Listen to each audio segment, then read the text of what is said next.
ਗਈ ਸੀ ਹੋਇਆ ਇਸ हाँ मेहंदी लवान गई सा और बिरयानी खांदी पीछे तो फटाफट लुका ली सी। मैं क्या की कहती नहीं कुछ भी नहीं हूँ, अल्लाह दी कसम कुछ भी नहीं हूँ। अच्छा हाँ अच्छा मैं क्या मैनू तो चावल बड़े पसंद है, अगू कहती कुछ भी नहीं है मेरे को। तेरू नहीं पूछा ना कुकी छोदी कहती लुका ली, कहती कुछ भी नहीं है। कहती मेरा बंदा तो मैनू पैसे नहीं दे के जाता तो पकाना मैं कितों तो खाना कितों।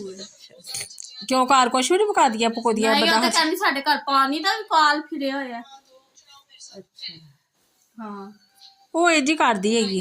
अच्छा मैं भी ये कर गई था ते अंदर दरवाजा खड़काया तो बूहा बंद करते गई तो मैं बूहा खाना करते जब वेख्या तो फटाफट किचन दे चो रखिया उन्हें वेड़े दे विच कढ़ाई पकौड़े पी बनाईंदियां वो मैनू वेख ते कढ़ाई भी उन्हें जैसे पिछा लुका दित्ती जैसे वो किचन दे विच पिछले पासे सियान बर्तन बर्तन धोन वाले ने वो कढ़ाई उस जैसे छुपाई ते विच पकौड़े भी न कढ़िया ने साढ़े पहुंच के विच